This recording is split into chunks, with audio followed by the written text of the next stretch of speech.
Yo les comenté en un mensaje que envié hace unos días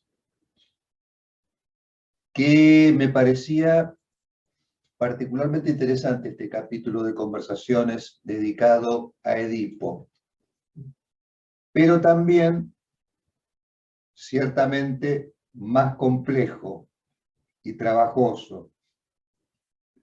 Así que voy a solicitar la paciencia de ustedes, que no se inquieten, que no se preocupen, déjense impregnar,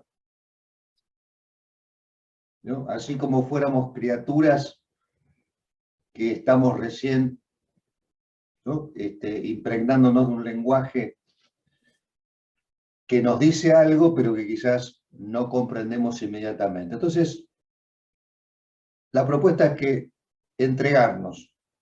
Después con tiempo vamos a ir articulando estas cosas que comentaremos hoy. Bien, tanto la doctora de Gainza, que es la coautora de Conversaciones, como yo, luego de tener este encuentro con Fuckelman, esta conversación, esta entrevista que dio pie al capítulo de Edipo, coincidimos en que nuestro entrevistado para esta reunión se había preparado especialmente. Nos quedó esa sensación, como que lo contenido en esa conversación parecía menos librado a la improvisación y mejor articulado que otros contenidos de la obra.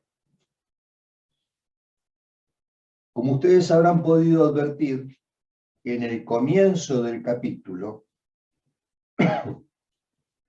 nos referimos al mito de Edipo.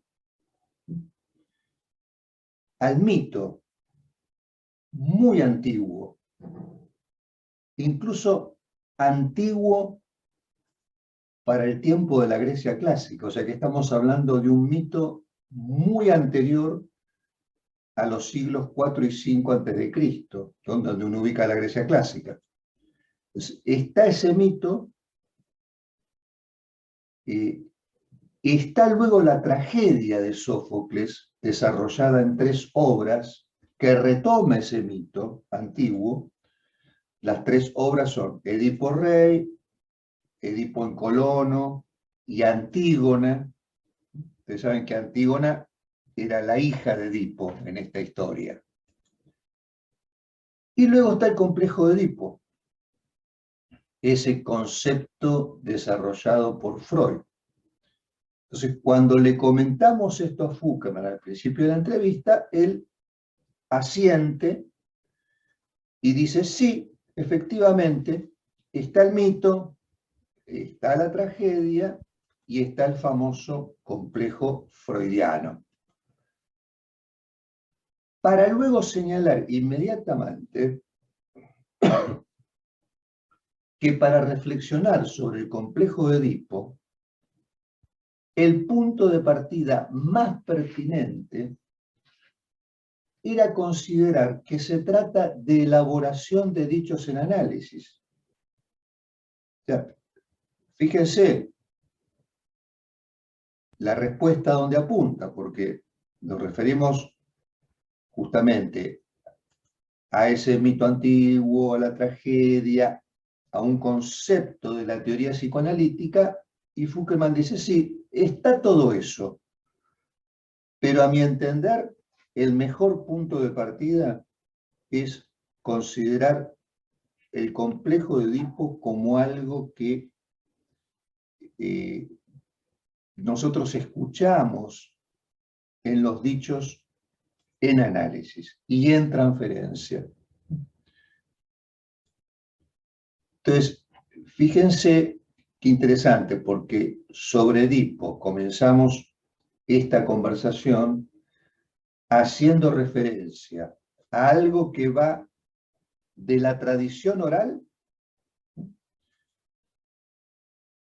a la literatura, de la literatura a los dichos en análisis, de los dichos en análisis a la estructura y de la estructura a los dichos en análisis.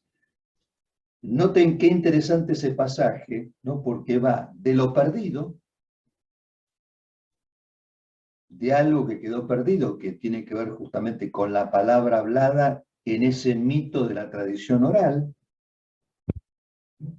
en tiempos remotos, retomado luego por la literatura, la trilogía de Sófocles, que entre paréntesis sigue teniendo vigencia porque tenemos aún hoy obras de teatro que retoman esa tragedia, o sea que está vigente.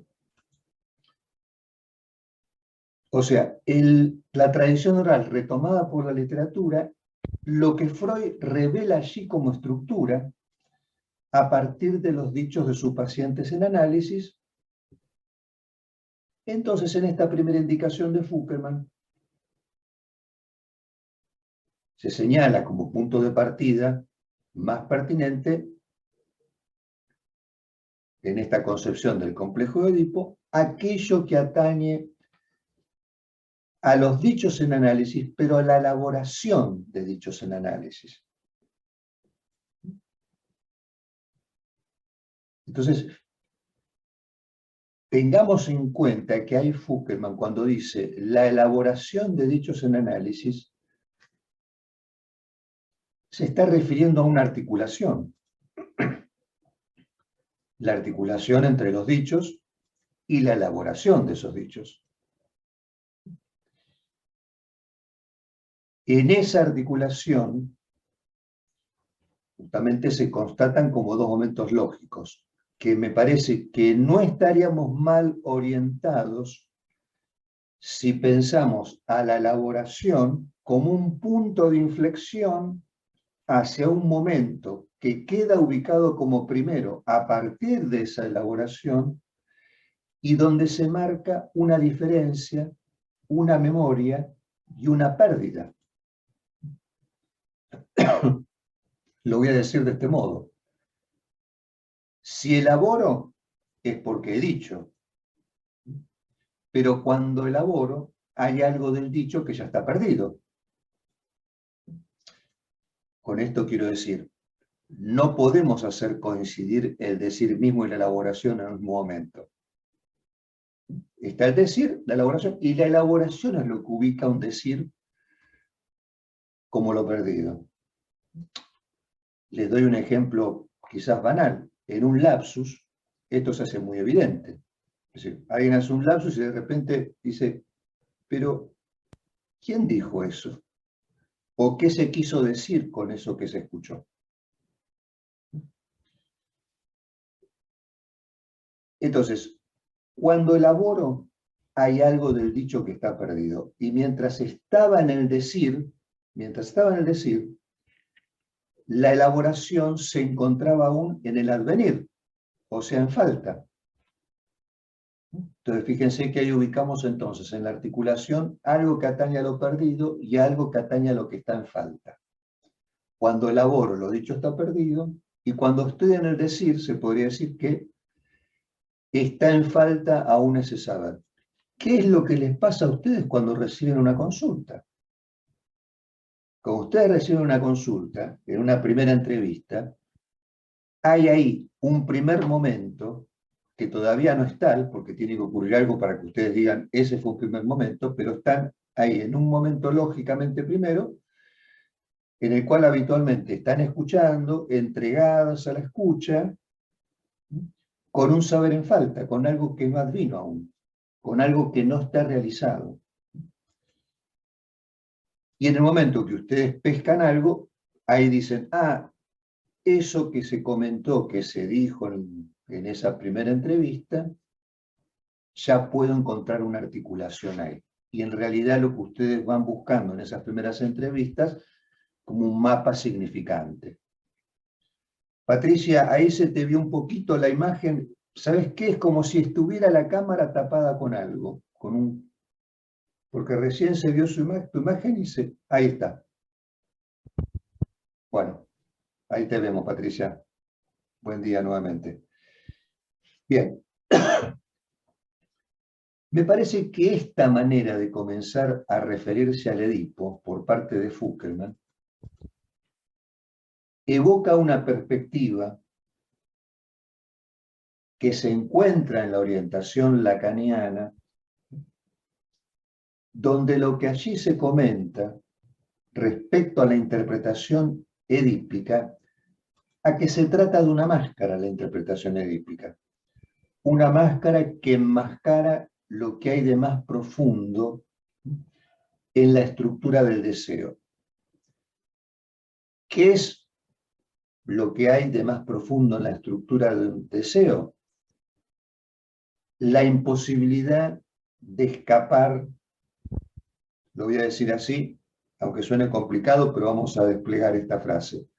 La imposibilidad de escapar a la concatenación de la existencia en tanto está determinada por la naturaleza del significante. Repito, esta interpretación edípica, ¿qué es lo que enmascara? Algo que está ahí en lo más profundo de la estructura del deseo. ¿Qué es lo que está allí en la estructura del deseo como solapado o escondido? La imposibilidad que tenemos de escapar a esta idea de que la existencia está determinada por el lenguaje. Lo traduzco de este modo: si llegamos a tener alguna noción respecto de la existencia, no es sino porque el lugar de la palabra, el lugar del lenguaje, el lugar de la estructura es el hogar de todas las determinaciones del sujeto. Y ustedes lo habrán leído en conversaciones que justamente hay un énfasis puesto en que la existencia se ubica desde una lógica. No sabríamos nada de la existencia si no fuera por algo que se articula en el lenguaje. Con lo cual, noten ustedes que la existencia no se nos presenta como un a priori.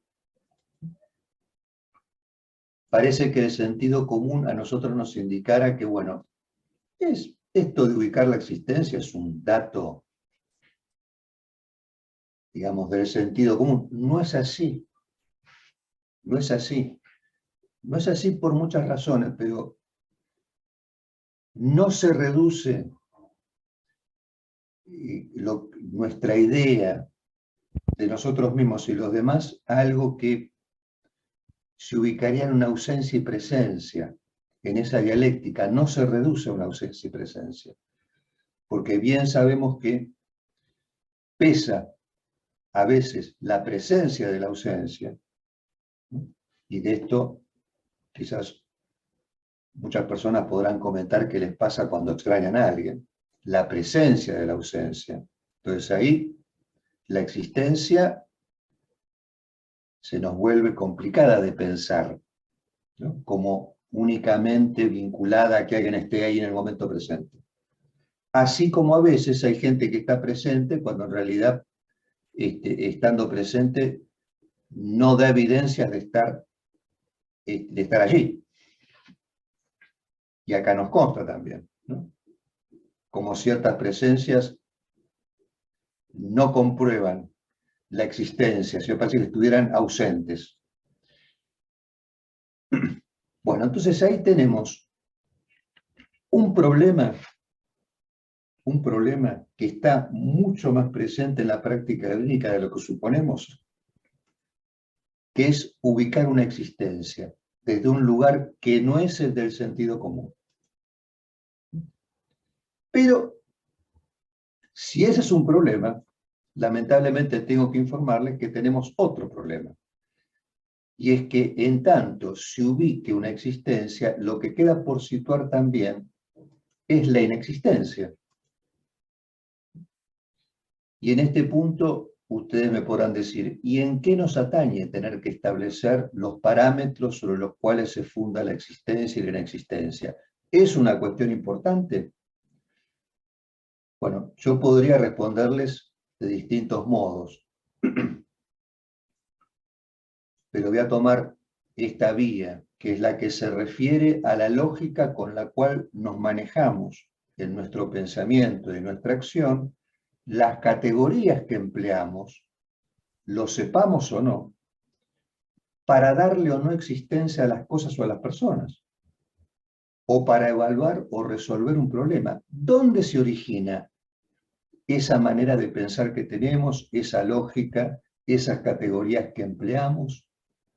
Bueno, yo podría decirles de un modo muy general que esa lógica que nosotros empleamos en el pensamiento tiene sus raíces en una tradición filosófica judeocristiana, la cual encuentra sus fundamentos justamente en la Grecia clásica, siglos 5 y 4 a.C. O sea, fíjense cómo nos reconduce esto a ese momento de la tragedia edípica, digamos, ese momento de la historia de Occidente en el cual se podría decir que se pensaron las cosas y los problemas más importantes, en rigor los únicos que importan, qué es el ser, qué es el no ser, qué es la existencia, cuál es el destino, ¿no? El sentido de una existencia, ¿no? ¿Qué es lo que constituye justamente el ser y la existencia? ¿Qué es lo que hace que una cosa sea lo que es y no otra? ¿No? ¿Qué diferencia hay entre las apariencias de las cosas y la esencia de las cosas? ¿No? O el mundo de las ideas y el mundo sensible. Seguramente habrán estudiado en el colegio secundario o en la facultad la caverna de Platón, ¿no? El mundo de las ideas, el mundo sensible. O sea, fíjense que es una problemática que desde el comienzo ha, digamos, generado una reflexión, ¿no? Con lo cual entonces tenemos que pensar que la existencia y la inexistencia no son datos a priori, son datos que requieren una cierta elaboración. Y yo les decía recién que de manera muy condensada también se podría pensar la temática de la ausencia y la presencia. Me remito a lo que Fukuyama mismo decía en el año 1999 en el hospital Tobar García. Ustedes saben que es un hospital infanto-juvenil de acá de la Ciudad de Buenos Aires, que tiene internación. Lo invitaron varias veces allí a Fukuyama a hablar. Y en el 99 Fukuyama decía que si en el campo de las matemáticas establecemos algo del orden de la presencia y la ausencia en un sistema binario, ¿no? Tipo 0 y 1, y fíjense qué importante que es esto. Él lo está diciendo en el 99 cuando todavía ni por asomo estábamos en este paradigma actual de los dispositivos, que cómo funcionan con el 0 y con el 1. ¿No? O sea, los ladrillos elementales de esta época digital son el 0 y el 1. Es una puerta que se abre o que se cierra. Todo se basa en el 0 y en el 1. Y él decía, bueno, en las matemáticas tenemos esto, el 0 y el 1, la presencia y la ausencia. Ahora, en el orden de la representación, que es donde manejamos nuestra vida, en el orden de las representaciones, esto se potencia. Ya no se trata simplemente de presencia y de ausencia, sino que, como les decía recién, puede tratarse también de, bueno, una presencia que se hace ausente, ¿no? O una ausencia que se presenta. Y esta potenciación es la que ofrece el campo de la representación. O sea, no se trata simplemente de que algo no está, sino que a veces la ausencia se hace presente. Y está ahí. Por eso decía, quien haya tenido que evocar a alguien, extrañarlo, ¿no? Estar en una suerte de nostalgia, tendrá alguna noción de cómo la ausencia se hace presente. Entonces, en el espacio de significación de nuestra vida no solo hay presencia y ausencia. No es un espacio de dos elementos, sino es un espacio de cuatro elementos, de dos elementos que están potenciados. Esto venía a cuento de cómo lo que está o no está, la existencia, no precede a una lógica desde la cual se ubica. una lógica que sin ninguna duda es subsidiaria de la relación que las personas mantenemos con el lenguaje. No vamos a avanzar mucho más en filosofía acá, aunque sería interesante. Pero demos un pasito más en la filosofía. Salimos del siglo IV y V antes de Cristo, viajamos un poquito más adelante en el tiempo y nos encontramos con Descartes. Ustedes dirán, ¿en qué nos concierne Descartes? René Descartes. Ya siglo XVI, comienzo del siglo XVII. Bueno, Descartes, en las meditaciones metafísicas, realiza una doble operación. La del cuestionamiento radical de todo lo que del pensamiento se podría tomar como punto de apoyo en el campo de la representación, como de todos los saberes constituidos, ¿no? Y ahí ubica una duda, que se llama una duda hiperbólica, pone en cuestión la verdad del ser. Es decir, ¿qué es lo que a mí me garantiza que soy? Las representaciones, las percepciones, todo eso es materia engañosa, y sí que lo es, ¿no? La sensibilidad, la percepción, no nos conduce a verificar que alguien está allí. De hecho, les comento, hace poquito escuchaba un reportaje a Mario Pergolini, ¿no? Donde él hablaba sobre las tecnologías que están por venir. Es un tipo que está muy interesado en lo tecnológico. Y decía que ya se está experimentando, ya está, con la construcción de una imagen holográfica para las publicidades, donde aparece una persona hablando que no existe. Y no hay modo de constatar en lo que uno ve que eso no es una persona. Se mueve, habla, parece una persona.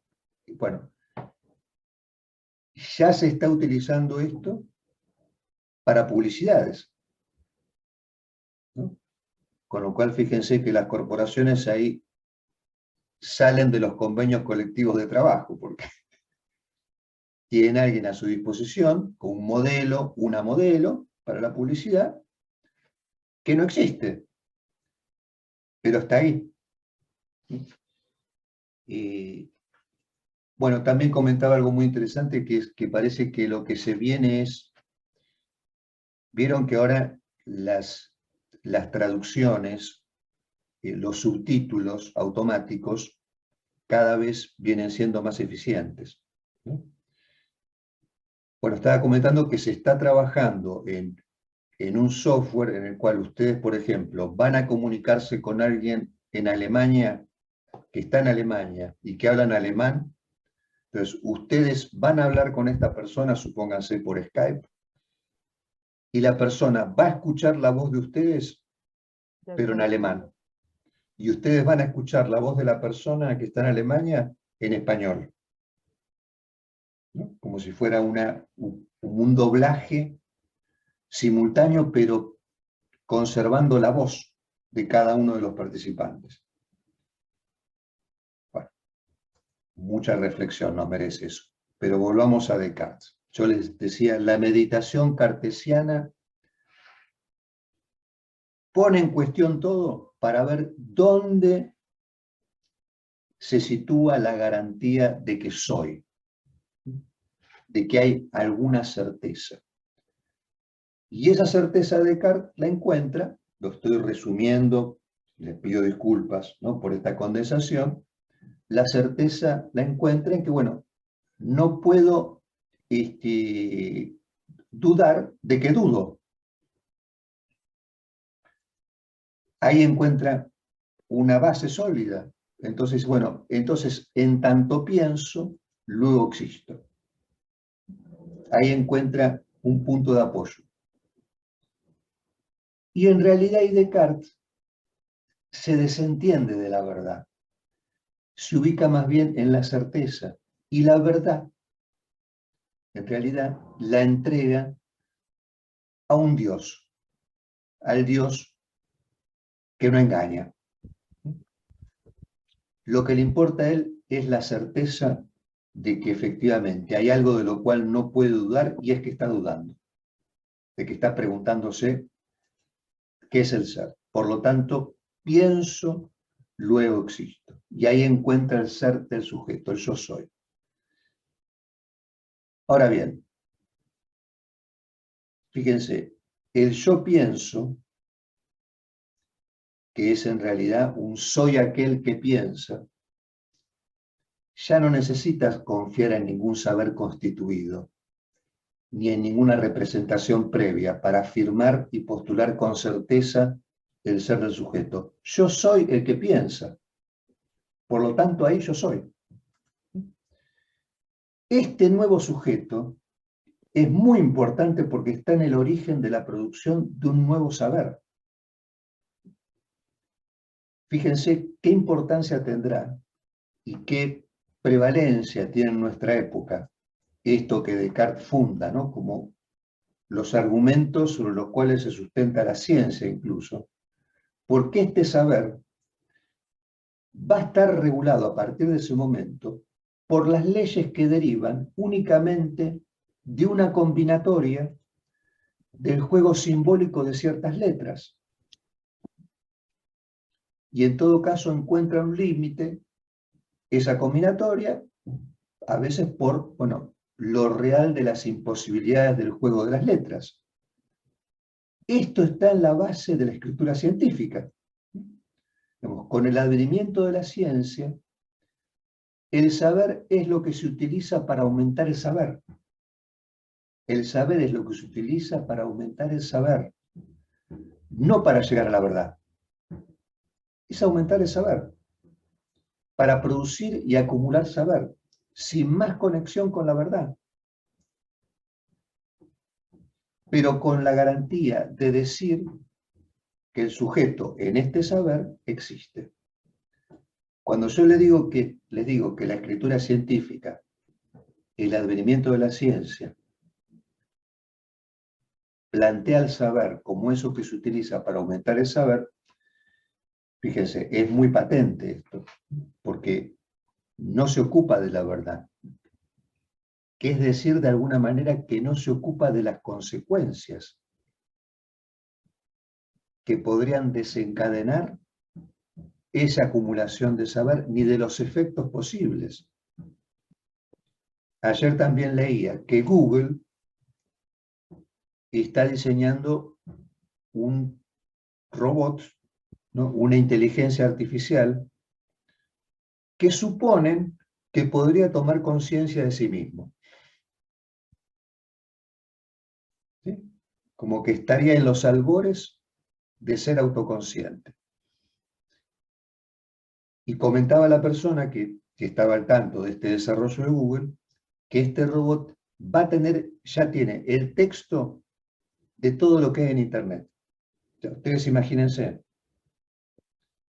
una máquina que contenga el texto de todo lo que está en Internet, en todas las lenguas además, ¿no? Y que vaya haciendo articulaciones con esa información. Bueno, ahí tenemos un ejemplo de un saber que lo que busca es acumular saber, pero que no plantea ese procedimiento, los efectos y las consecuencias que podría tener eso. Uno ahí piensa en Terminator, ¿no? Como, ¿no? En Skynet, ¿no? A las 10:36 del sábado 16 de julio, Skynet tomó conciencia de sí mismo. ¿Y qué descubrió? Que los humanos son un estorbo, vamos a eliminarlo. Podría ser, ¿por qué no? Si algo, digamos, se piensa solo desde el lugar de la eficiencia, y se piensa solamente desde el lugar que algo que podría obstruir un sistema que funciona, ¿por qué no pensar que en algún momento eso llega a la conclusión, ¿no?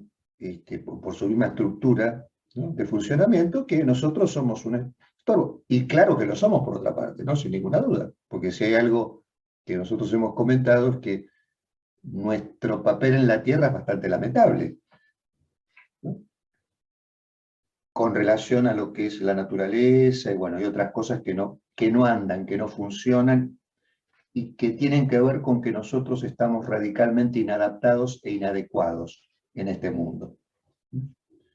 Y a duras penas hacemos lo que podemos con esa inadaptación nuestra. Bueno, yo le decía, la ciencia, con este modo de proceder, nos da una pista de cómo se concibe al sujeto. Y acá nuevamente llevo el discurso al consultorio, a la calle y a la vereda del consultorio, porque justamente lo que ustedes reciben, lo que yo recibo, son efectos de un modo de ubicar al sujeto que genera exclusión, y esa exclusión retorna bajo formas inesperadas, porque hay algo que se resiste en el sujeto a ser ubicado en el campo de las certezas, donde la ciencia y también la economía de mercado quieren ubicarnos, donde se plantea una cierta homogeneidad para nosotros. Entonces, ¿qué ocurre? Bueno, se generan efectos de exclusión donde cada quien reivindica su propio modo de saber o de gozar, y cuando eso no es admitido por el sistema, de algún modo retorna, a veces de la mejor manera, a veces de la peor. Podría ser por una sublimación, o podría ser por un síntoma, o podría ser por lo que le pasa a un niño o una niña. Ahí tenemos los efectos que genera un modo de concebir al sujeto donde lo que está excluido es la particularidad.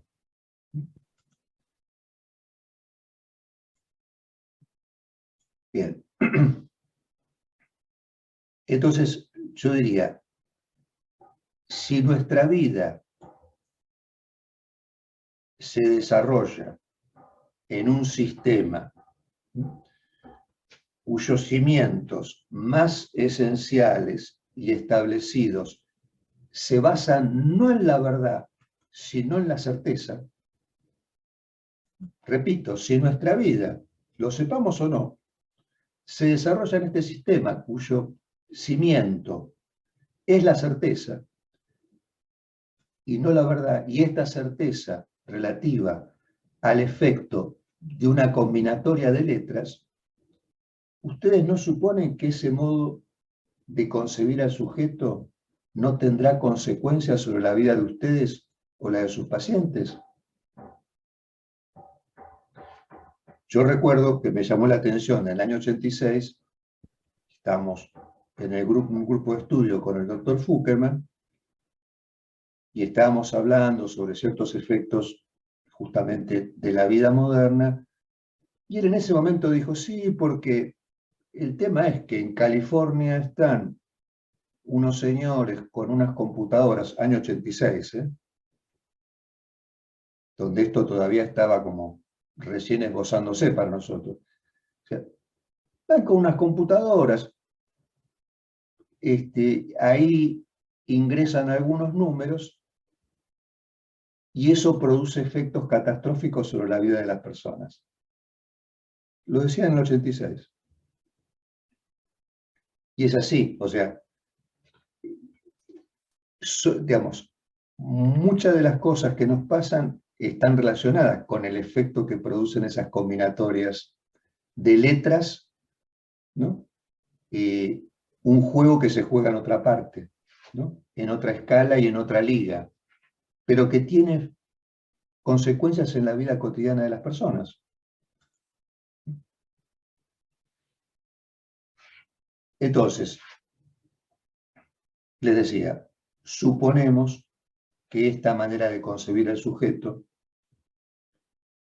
tiene consecuencias sobre la vida de las personas, y ahí queda aludida una forma de existencia. Y ahí, yo les decía, ¿y ahí cómo ubicamos la inexistencia? Y tenemos algo interesante porque el psicoanálisis afirma que la definición de la existencia se determina no por lo que es, sino por lo que no es. Incluso les diría, la práctica nuestra también se determina por lo que no es, más que por lo que es, ¿no? Si ustedes se ponen a pensar lo que ustedes ofrecen, como yo entiendo que lo hacen, que es escuchar, de alguna manera ofrecer una escucha atenta y dedicada, donde se pone en juego la intimidad, la vida personal, la vida familiar, lo más propio de cada quien. Ustedes proponen eso. Ahora, ustedes no son amigos de los pacientes, no son familiares, no son amantes, no son colegas. ¿Qué son ahí? Yo diría que lo que se define en ese encuentro de nosotros con los pacientes, ese lazo social, se define por lo que no es. Y justamente porque se define por lo que no es, ahí pueden empezar a circular ciertos fenómenos que después uno liga, a que se parece a una amistad, se parece a una familiaridad, se parece al amor, ¿no? Y ustedes constatan que se van generando, ¿no?, ciertas cuestiones relativas a los afectos, con los cuales uno tiene que ir manejando las cosas de manera cuidadosa, porque estamos en campo minado nosotros en la práctica nuestra, ¿eh? Es una actividad de riesgo,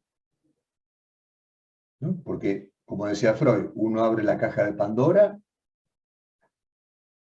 y se encuentra con los fantasmas de las personas, ¿no?, las cuestiones difíciles de la ubicación de los mayores respecto a la infancia.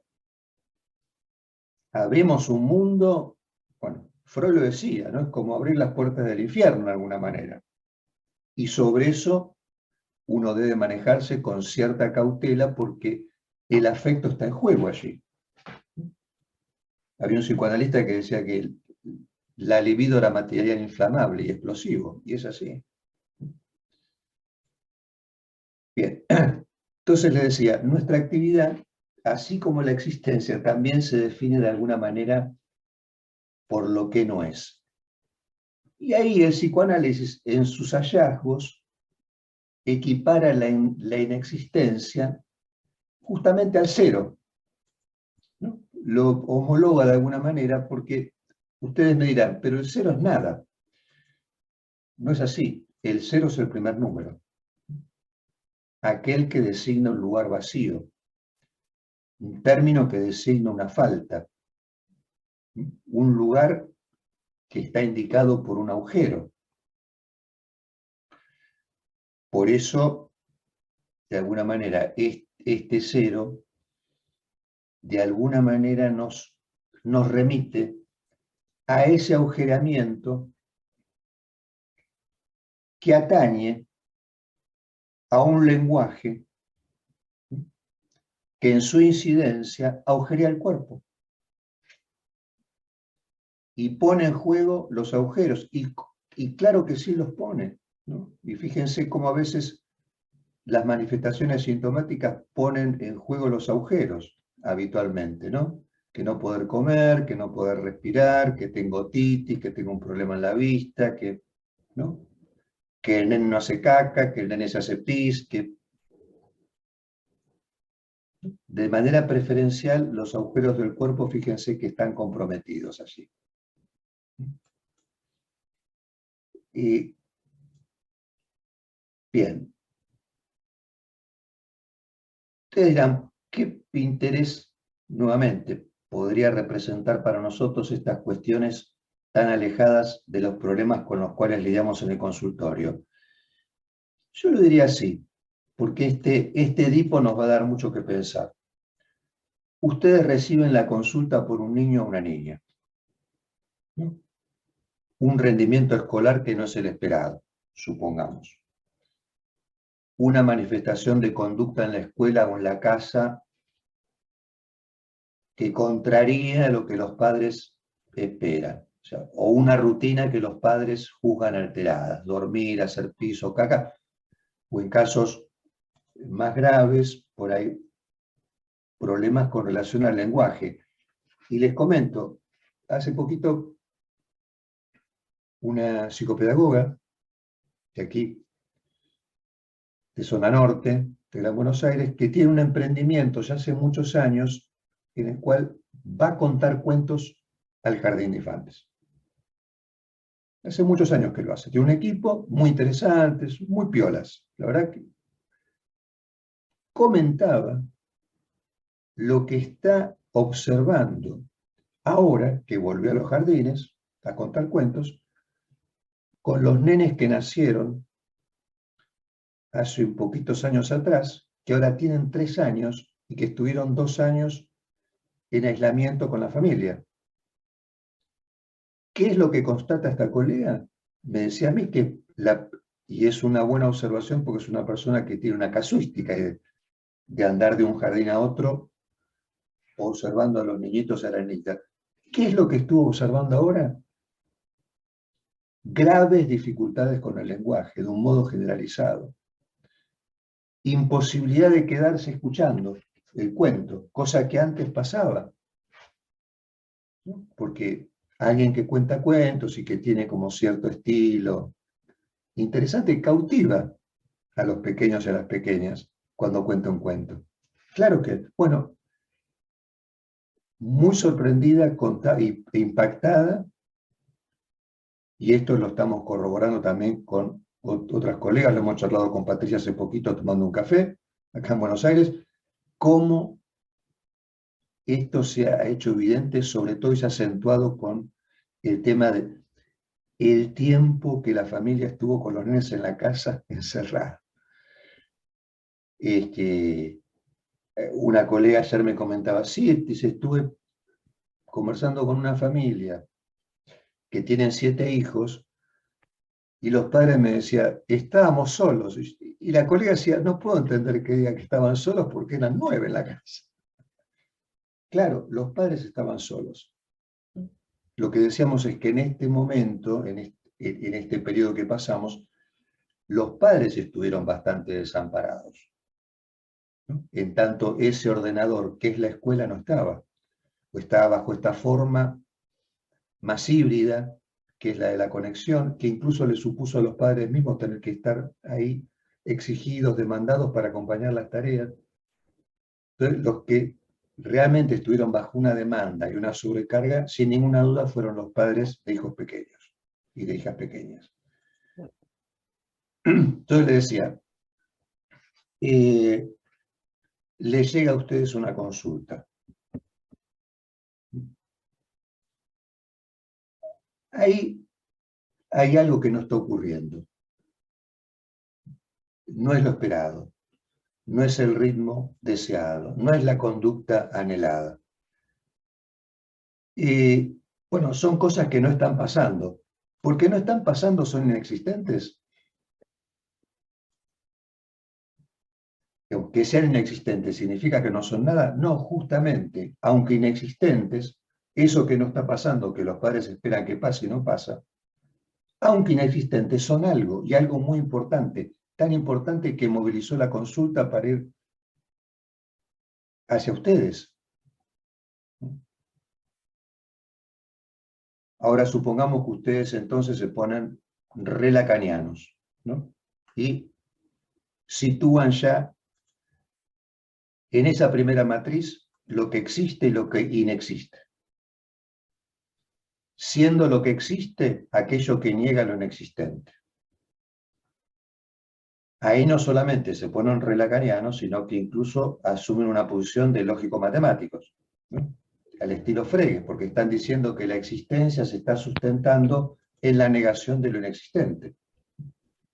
Dirán como Frege que la afirmación de la existencia del uno no es más que la negación del cero, que es así. y que en esa negación se establece una diferencia.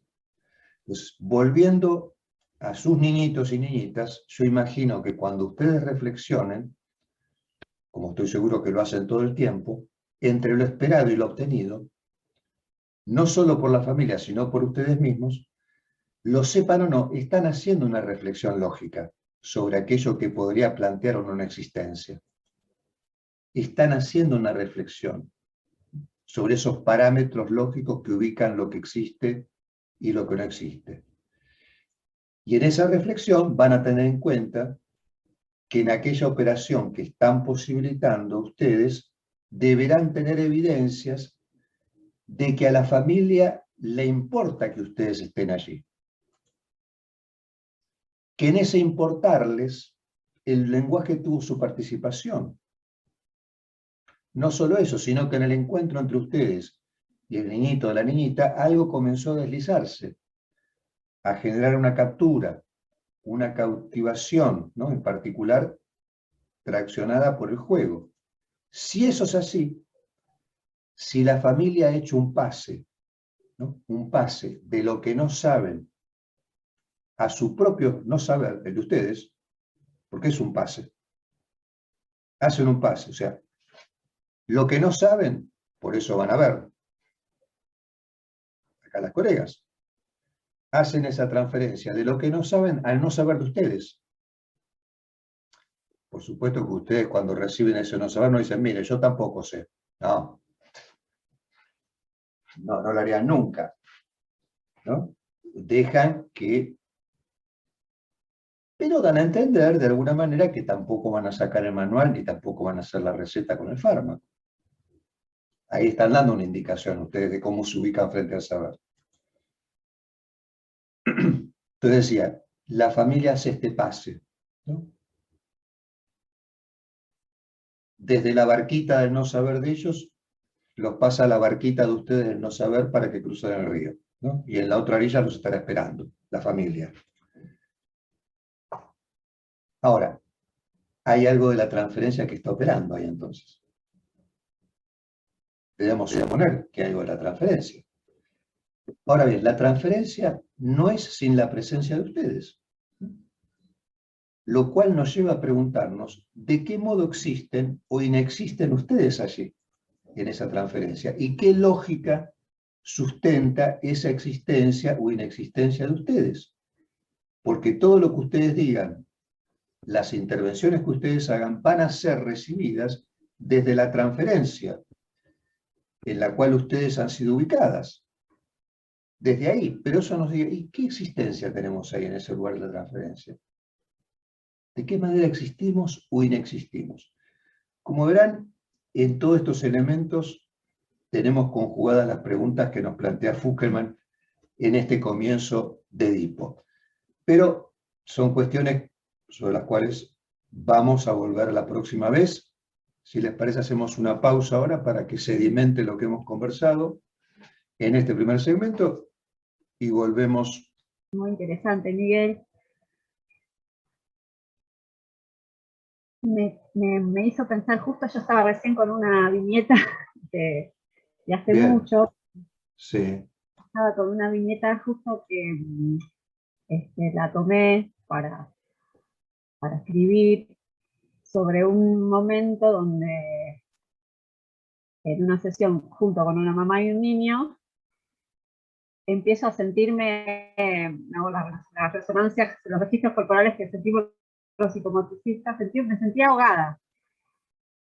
Y si bien el nene se reía, era una situación en un pelotero, ¿no? Yo puse un pelotero, y estaba la mamá, y bueno, los dos cuando vieron el pelotero se fascinaron, estaban re divertidos. Yo sentía como que era pura excitación, carcajada, y una misma acción, como que era todo un círculo, una continuidad, como que todo lo que pasaba ahí en relación a lo que la mamá hacía con el nene en el pelotero, que le tiraba la pelota, era todo lo mismo, ¿no? Como una continuidad. Y como que no había respiro, la mamá no le daba respiro al nene, que no se respondía de la carcajada de la última pelota y enseguida le tiraba la otra. Yo me sentía como ahogada, eso de que no había respiro. ¿no? Esta mamá no daba respiro, porque ella no podía respirar, es como que faltaba aire ahí. Entonces empiezo a intervenir a partir de esto que me pasa a mí, ¿no? Que me empiezo como a sentir como a frenarla a la mamá como para que empiece a poner pausa, ¿no? Entre un tiro y el otro. Y a ver si hacía algo. El nene solamente reaccionaba, no era que él hablaba, decía, ay, dame otra. El nene solamente era pura reacción. Es un nene que en ese momento no solamente decía palabras de formas geométricas, no se dirigía al otro como, ¿no? Respondiéndole al otro. Bueno, entonces yo empiezo a introducir ahí la pausa, ¿no? Para que haya un ritmo, para que haya algo también por parte del nene, y un querés, y el nene empezó a responder que sí, con el gesto y con la palabra. Y la mamá se quedó, fue la primera vez que el nene le respondía. Le decía así. Bueno, fue todo, digamos, yo ubico como un hito a partir de ese momento, ¿no?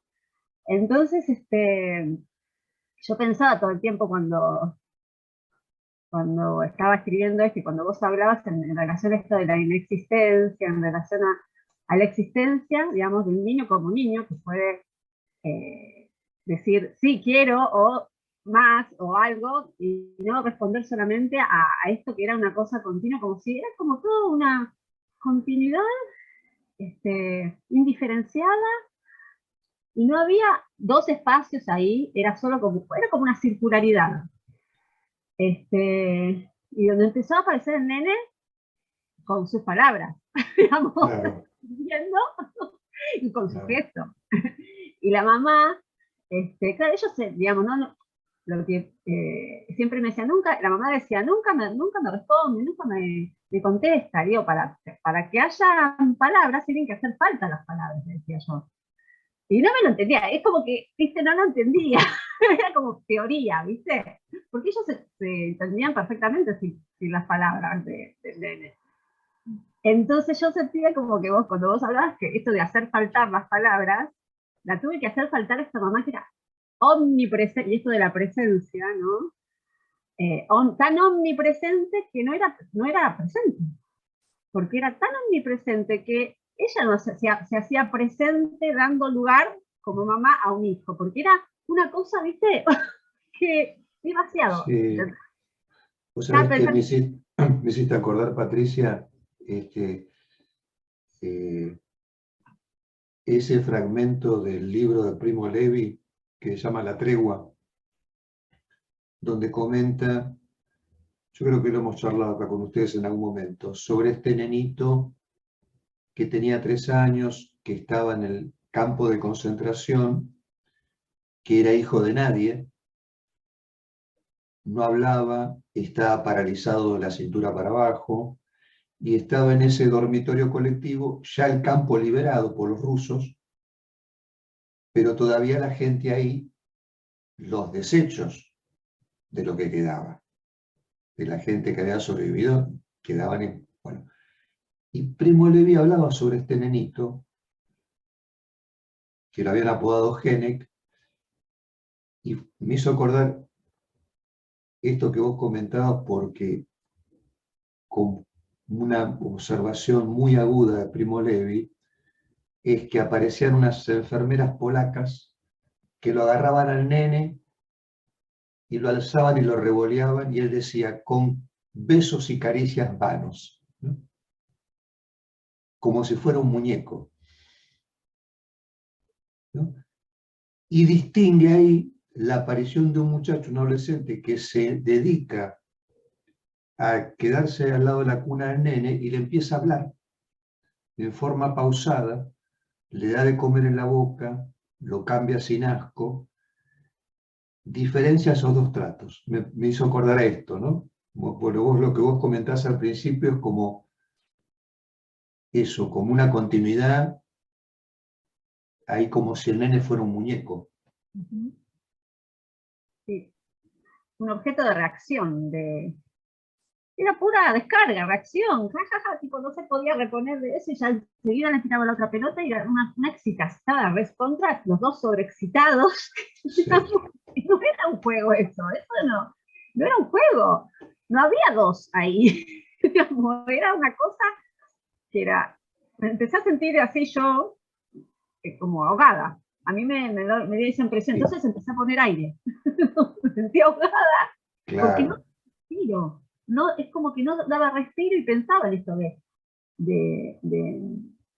no sé, era como una situación en la panza, donde no hay aire, ¿no? Están ahí uno adentro, bebé adentro del líquido amniótico, qué sé yo, o sea, y no hacen falta las... Es como que era como una continuidad, era una cosa... sí, parecía que estaba bueno porque se estaban matando de risa, pero, pero a mí no me parecía que era un sí, juego eso. sí, Entonces, sí, ahí yo pensaba en relación a esto de la existencia y el lenguaje, ¿no? ¿Cómo se hace, cómo a partir de eso que aparece, como el lenguaje, porque él tenía palabras, pero no eran palabras, ¿viste? Tenía, no sé, decía palabras, pero no hacia un otro, ¿entendés? Como dirigías al otro, y de hecho además decía, nunca me contesta, nunca me contesta, siempre le pregunto, nunca me dice nada. Y, y entonces a veces al papá sí le contestaba, o empezó a decirle papá primero que a ella. Entonces yo le decía, pero vos estás tan encima de él, tan arriba, tan cerca, que no tiene necesidad de llamarte, porque estás ahí, estás ahí todo el claro. tiempo. Eh, y bueno, y me parecía eso como esto que vos decías en relación a todo me parecía el saber. Esta mamá es muy de, sabe todo, hace todo, se anticipa todo, ¿no? No había espacio para la duda en relación a la crianza, pero sí, bueno, tenía mucha, sí, y sigue teniendo mucha transferencia, ¿no? Con, con, conmigo, qué sé yo, por ese lugar me dio eso de no saber qué vos decís para que yo no sepa Claro, tampoco.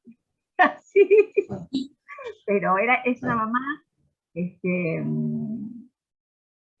muy, que tiende a eso, a estar, ¿no? A no faltar, a no estar, no faltar, no, eh, Claro. Yo pensaba, Patri, también en relación a esto que decía Miguel del ejemplo, me hacía acordar un poco a esos muñecos que uno le aprieta la panza y se ríen.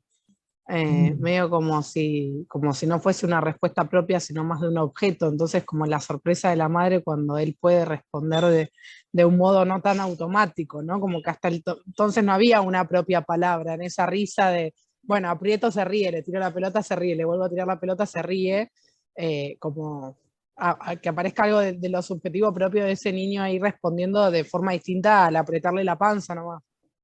claro, sí, sí, era Sí, sí, como eso, sí, era así, una cosa automática, como una cosa, no, yo veía eso, como que todos los tiros eran el mismo, no había un ritmo, digamos. Era mm, todo, era así, así, así, y terminaba, claro, era como una cosa circular, no, claro.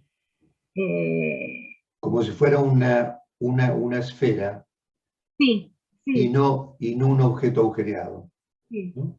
Más bien sí, una esfera. sí, sí, era eso. Y muy interesante tu ahogo ahí, ¿no? Sí,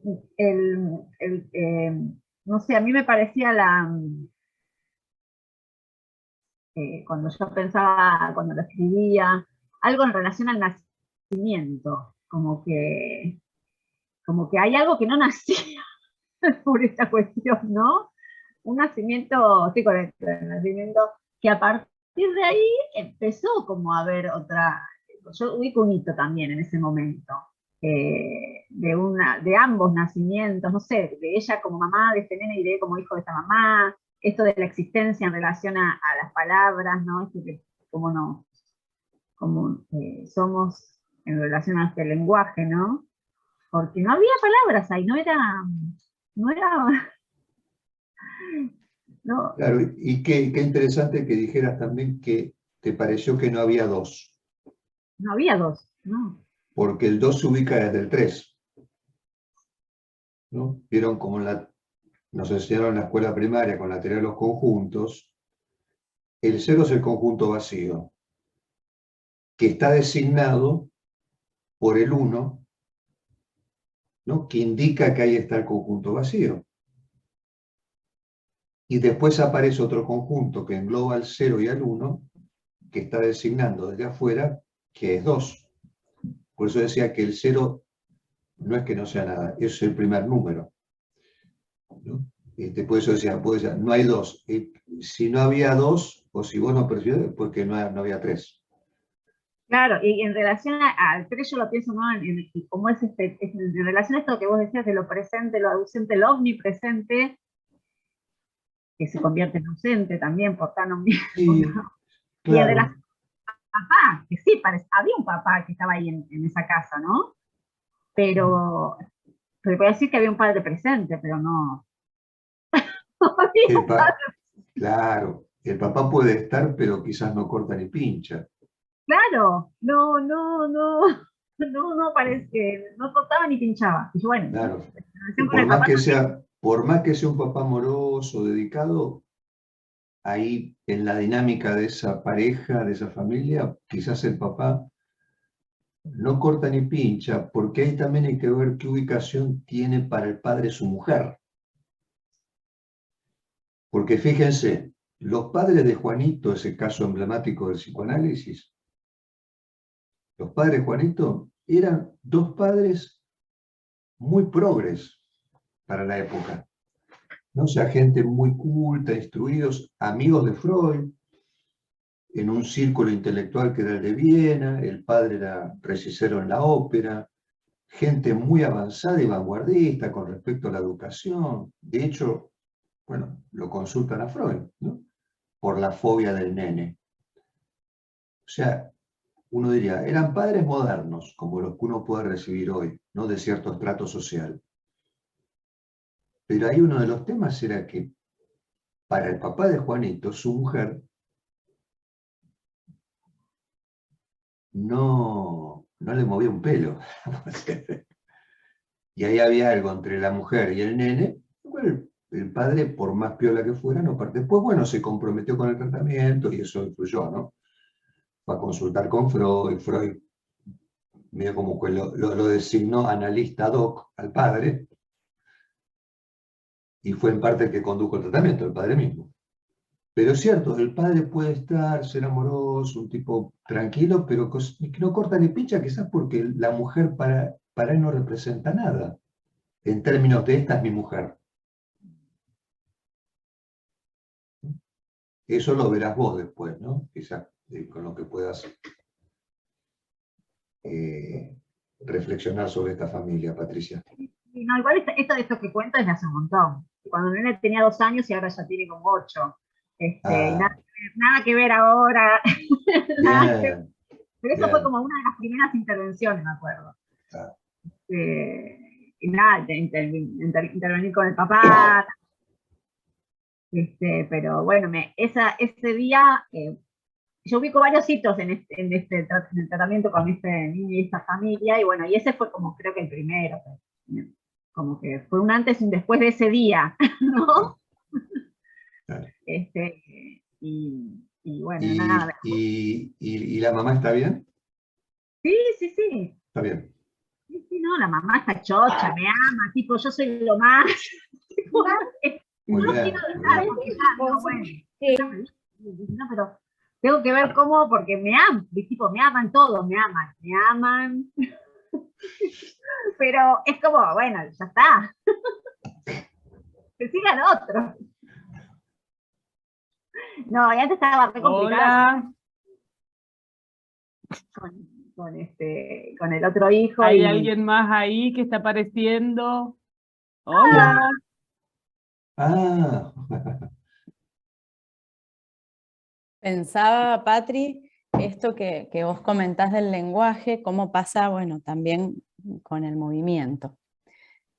Justo en Ay, el... estaba por decir eso, Daniela y Rizarri. Te leí la mente, Marce, porque, bueno, nos pasó con un niño muy pequeño, que el motivo de consulta era, bueno, que no venía como demoradito en el desarrollo motor, autónomo. Entonces, bueno, con Reggie empezamos a acompañarlo, y el niño realmente, la madre entraba a la sala, lo sentaba, y claudicaba, y quedaba ahí sentado. Por mucho tiempo estuvo la madre, entraba el padre, y hasta que nos miramos un día con Regina y dijimos, bueno, vamos a sacar a la madre, la vamos a hacer desaparecer. Justo, bueno, yo tuve entrevista con los padres, yo salgo de la sala y Reggie se queda con este niño. Y bueno, cuando termina la sesión, los papás van a buscarlo y Regina me dice, no sabes, gateó por toda la sala, iba y tocaba el espejo, bueno, como esto digo de dar espacio al otro, y pensaba en esto de la mirada, cómo puede paralizar al otro, ¿no? Y bueno, y por supuesto, como estrategias, ir viendo cómo hacer aparecer a este niño, ¿no? Y la verdad que fue una jugada hasta que, bueno, pudimos sostener esto bueno, a partir de ahora ya no va a entrar usted, vamos a armar un grupito con el niño, vamos a buscar otro par. Y bueno, el niño hace 3 semanas ya, bueno, se paró solo, enfrente del espejo, ¿no? Le cuesta mucho, cambiar las posturas le cuesta mucho, porque siempre es como que lo ponían ahí, ¿no? Cual objeto en vez de cual sujeto. Esto es lo que yo pensaba, ¿no? Que con el lenguaje y con el movimiento es como lo mismo, ¿no? Como uno otorga esta posibilidad al otro desde el espacio. Si no hay espacio y hay fusión y hay esto de lo esférico, no hay posibilidad, paraliza, ¿no? Pensaba eso. Sí, yo Estaba pensaba, pensando una sola cosita, que usted y Regina se pusieron como patobicas en la puerta del boliche y dijeron, usted señora no entra. Fue un corte, dijimos, hasta acá llegamos. Sí. Sí, era necesario. Pero Iba a bueno, ser ¿no? Teníamos que ir esperando a ver cómo este niño reaccionaba, porque ay, no me traje los lentes. no, fue feliz el niño, fue feliz. Dijo, qué suerte que estas dos entendían un poco de algo. Qué gracioso. Sí, a mí me llamó la atención varios conceptos que hemos tratado hoy. El tema del concepto de elaboración, esto de la ausencia, la presencia, la existencia, la inexistencia. Y este ejemplo que también trae Daniela es cómo las psicomotricistas, a través a veces de la inexistencia, traemos presente alguna existencia a través de lo corporal que manifiesta la niñez. Entonces, en este caso que dice Daniela, tomo ese caso, ya que todos las escuchamos, es que hicieron desaparecer a la madre, pero apareció de otra manera. Apareció en la hiperactividad, en estas ganas de desplayarse en un espacio, de contactar, de ir armándose, de organizándose, de relacionarse de otra manera con el entorno, con ese adulto más disponible, no disponible, haciéndole un juego. Entonces todo esto de la observación, que nosotros lo tenemos como muy incorporado, las psicomotricistas en el marco teórico y en la intervención fundamentalmente, que es la observación no participante y la participante, que es la intervención, jugamos y se ponen en tensión estos conceptos, ¿no? La existencia, la inexistencia, el aparecer y el desaparecer. ¿Qué cosas desaparecen para que aparezcan otras? ¿Y qué cosas al mismo tiempo se hacen aparecer en detrimento de la desaparición de otras? Y esto de que la niñez en muchos casos, con estas manifestaciones corporales, la expresividad motriz, va diciendo, este soy y existo de esta manera, como que los dos términos se unen en ese punto, ¿no? Y cómo a través de esta observación uno va organizando la intervención como un objetivo propio, que es la construcción de la identidad, la construcción de la subjetividad. Entonces, bueno, me quedé ahí pensando en estos conceptos que me parece que, como para reverlos, me dio ganas, como que apenas me deje el resumen de la de hoy, me encantaría escuchar otras cosas que me quedaron ahí sin poder escribir. Sí, tomo esto que decías de la identidad, Marcela, pues me parece muy interesante porque ahí tenemos la noción a que cualquier identidad posible se fundamenta en que hay algo que de manera radical no es idéntico a sí mismo. Y eso somos nosotros.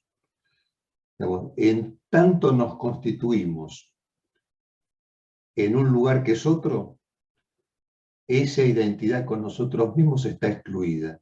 Y como está excluida esa identidad con nosotros mismos, esto es lo que causa que vayamos a buscar la identidad todo el tiempo, porque es algo que de alguna manera se desarrolla durante toda la vida, a veces de manera más acentuada, en los grupos, en las naciones, en la familia. Digo, pero si hay alguna identidad posible es justamente porque hay algo que radicalmente no es idéntico a sí mismo. Y esos somos los sujetos, las personas.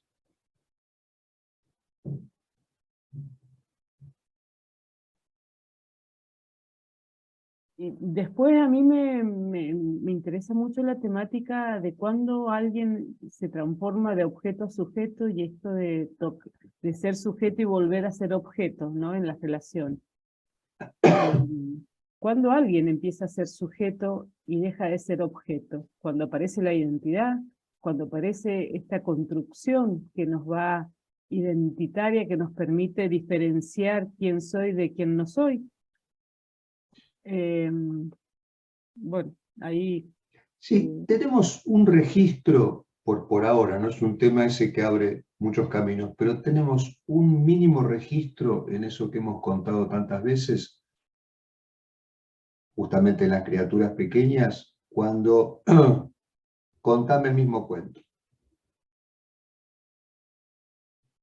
Y dale, no, el mismo. Eso es como si tejiera el registro del momento en el cual la criatura puede empezar a hacer algo con las marcas que lo determinan. Entonces sale del lugar de objeto. Y en tanto puede hacer algo con las marcas que lo determinan. Y en la medida que el adulto que está allí, como ustedes comentaban en esta práctica clínica, la de Patricia y la de Daniela, toman el relevo para decir, dale, te cuento el cuento otra vez. Y no, es lo mismo. Y otra vez, y otra vez. Y en tanto uno se entrega a ese juego, lo alivia o lo descarga el chico, a la nena o el nene, de esa posición de objeto frente a la marca. ¿Qué es lo que pide la marca? Identidad. Que sea lo mismo. Que es un tema que vimos hace varios sábados atrás, el tema de las marcas. Efectivamente. Después es una tarea de toda la vida, Marcela, porque sí, de algún modo hemos sido constituidos como objetos de la satisfacción parental. Eso ha sido necesario y deseable también, pero también hemos sido fijados en esos lugares de objeto, lo cual determina después nuestra vida amorosa. Y cada quien acá tendrá mucho para contar respecto a eso. ¿No? Sí. Y cómo uno va haciendo un recorte, bueno, de cómo habiéndonos constituido en tal matriz, uno va advirtiendo y cómo puede, poniendo en activo esos lugares en los cuales fue objeto y que determinan los vínculos amorosos. Porque fíjense qué evidencia es esta, ¿no? Si el amor para nosotros se constituye en una matriz tan asimétrica, en la simetría, porque nosotros venimos al mundo y, bueno, hemos tenido la fortuna de que nos recibieron, nos alojaron, permitieron que sobrevivamos. Y en eso se constituyó el amor. Hace 2 años, de un lugar de Colombia, me pidieron que hablara un día con otros colegas, que era el día un día dedicado justamente a algo que tenía que ver con la violencia de género, pero también con la trata, ¿no? Y de algún modo yo decía que todos hemos sido vulnerados, ¿no? En algún sentido. Forma parte de nuestra Constitución esa vulneración. Entonces, ¿cómo no va a ser difícil después reacomodarse en la vida adulta si venimos de esa matriz amorosa tan asimétrica? ¿No? Después la gente tiene acá, hablaba con una colega, voy por mi tercera administración, me decía, ¿no? Hablando del primer esposo, el segundo, o en la tercera administración, claro, que bueno, a veces lleva varias administraciones esa elaboración.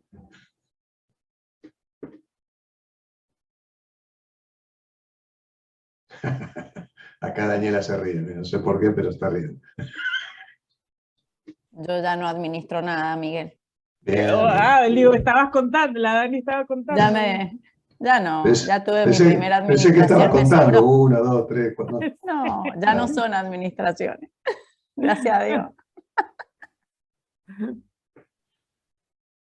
O gracias a vos, quizás, Dani. Uno se va corriendo también, va Sí, aprendiendo. también.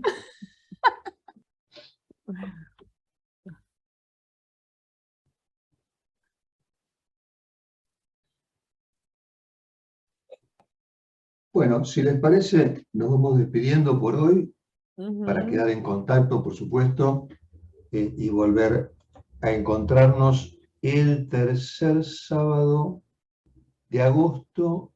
Que es Va a feriado, ser me el parece, Dan. sí, el 20 de agosto, feriado. No, el anterior, El 13. el 13 es feriado, 13, Ah. 14 y 15. Sí, ¿por qué? No sabía. Porque el 17 de agosto, que cae miércoles, lo pasan al lunes 15 de agosto. Hacen está bien, como un feriado largo. además, Bueno, claro, Antes de sí. despedirnos, Miguel, la felicitación por el libro. es un fin de semana largo. Sí, acá no he comentado nada, pero bueno, a propósito de Fuckerman, ayer llegó de la imprenta un tercer libro que es como que completa la trilogía de conversaciones, ponerse en juego, y ahora porque hemos logrado editar todo lo que andaba circulando por ahí de las intervenciones de Fuckerman. Como ustedes saben, fueron preferencialmente orales. Entonces, disertaciones en el Hospital Español, en el Hospital Tobar García, en el Hospital de Niños, en el Hospital Eva Perón de Merlo, entre el 86 y el 2007. Entonces, bueno, con la autorización de la familia, logramos hacer esta compilación. Trabajamos con la doctora de Gainza también en estos años, nos llevó 4 o 5 años hacerlo, en poner a punto ese texto. Ustedes saben que pasar lo oral, bueno, Patricia acá lo podrá atestiguar, pasar lo oral a lo escrito tiene su dificultad, su complejidad. Bueno, y lo hicimos como una edición independiente, además, ¿no? Para eso constituimos una editorial especialmente para generar este proyecto. Así que bueno, cuando vaya a Mendoza, llevo el libro. Estaremos acá ávidas para recibirlo. Claro que sí. Bueno. No sé Bueno. para cuándo, Miguel, estás. Y acá estuvimos hablando con Jimena y con Daniela, y con Jimena sobre todo planteando algunas posibilidades para este año, que seguramente va a suceder en algún momento del año. Qué bien. Claro, Algún fin Miguel, acá lo algún fin de semana. esperamos. Sí, Por cómo no, supuesto. con todo gusto. Y vamos con Patricia, si se anima, vamos Sí, para allá. Patri, Vamos, tenés acá espacio en mi Lugar. casa, ya se los he dicho, miren, se los tiro acá de nuevo. Mi casa ¿Cómo no? abierta. Muy Claro bien. que sí. Ahí te Obvio. encontrás con las colegas así, Claro. mendocinas, Patricia. Un encuentro con presencia. Eso. Sí. Bueno, que tengan muy buen fin de semana. Nos Estamos en vemos. contacto. Chao, chao. Buen fin de. Gracias. Gracias. Patricia, con lo que comentaste la viñeta, no hace falta editarla, pues es un caso de hace 6 años, así que no hay inconveniente, ¿no? Dale, listo. Y lo suyo, Daniela, tampoco, ¿no? Lo que usted comentó con Regina, no hay problema. No, no, no. Para nada. Listo, lo dejamos entonces. Gracias. Gracias. Hasta luego. Hasta Chao. luego, buen fin de. Chao. Igualmente. Gracias.